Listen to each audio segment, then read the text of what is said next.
Hello everyone.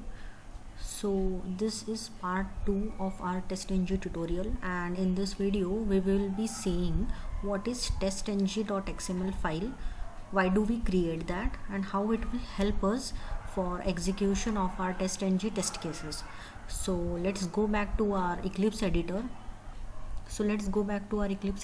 And try to see practically how TestNG.xml file is important.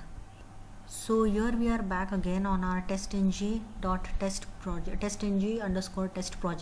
which we have created in our previous recording or previous video. And in this particular project we have created one package, first demo, and inside that package we have created a test class, that is banks.java. So inside banks class we have added two test methods, and we are saying it as a test, two different tests. So let's execute this first as a separate TestNG test, and on the console you are able to see that we have two past test cases with 0 failures. Now let's try to create one more test class. So instead of banks, earlier we have banks.java, I'll just create a new class saying names, or let's say loans.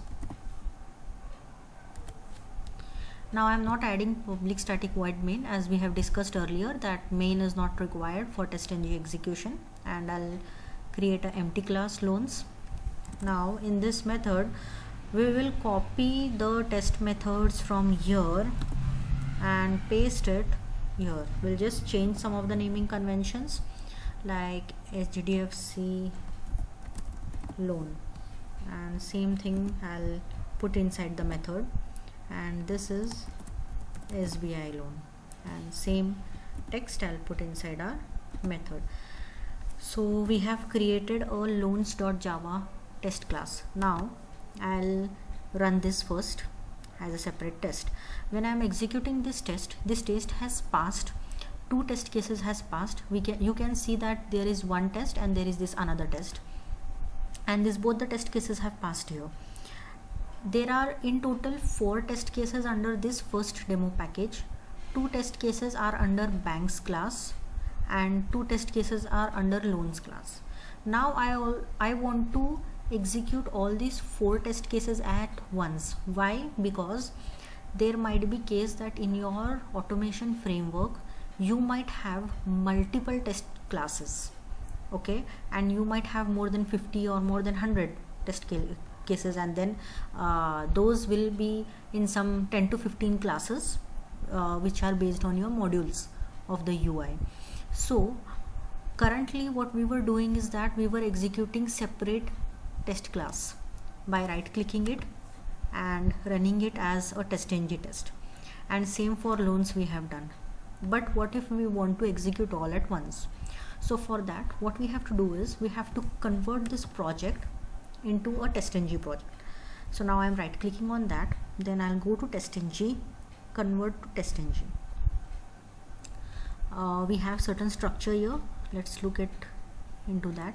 Once you convert it, one XML file gets created, TestNG.xml post conversion. If you click on that file, you can see that whatever test classes we have added, those are already added as a class files here.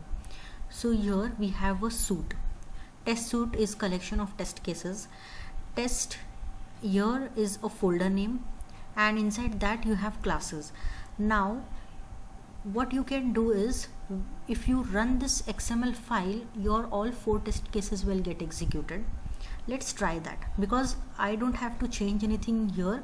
If you just see that class name is first demo is our package name dot class name, package name dot class name. So we have this both the classes, and inside both the classes we have two test cases. Let's run this. Run as TestNG suite.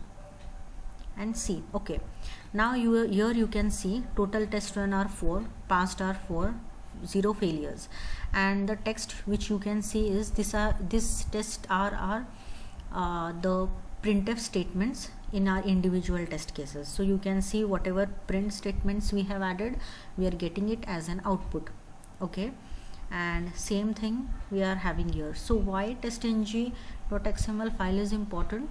Whenever you have multiple test classes and inside each test class you have n number of test cases, so instead of running each module separately, you can run the TestNG.xml file, and TestNG.xml file will take care of executing all the tests inside your test classes. So in one click we are able to execute all our tests. That is the importance of TestNG.xml in our TestNG framework. So let's do one more thing here. Let's add one more class, and here we can say account. Account is our class name, and I'm going to add public void HDFC account method.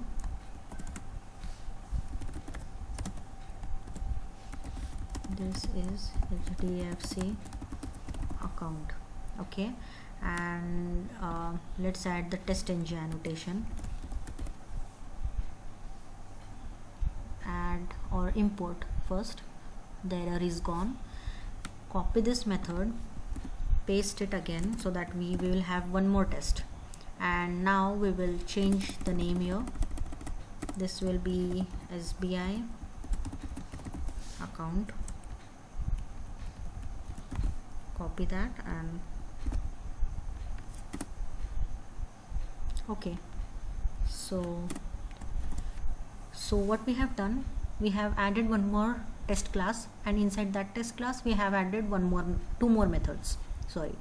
So now if I want to run only accounts, then what I'm doing here is earlier, before adding TestNG.xml, we used to just run it using a TestNG test, and then we are able to see that only those tests inside the test classes, particular test classes, are executing. But now if I want to run the entire thing, the entire test cases, what I'll be doing is inside this classes I will add one more class, class name equal to package name dot class name. You can see here we have added our recently added class, test class, which is account. You can see the name here. Now let's save it and execute it. Run as TestNG suite. See, within one click we have executed all our test cases inside each test classes. We have in total 6 test cases and all are passed. Every print statement is being executed here, and we are done with our TestNG.xml video. Thank you guys. Hope you have understood the TestNG.xml importance. Please subscribe to the channel.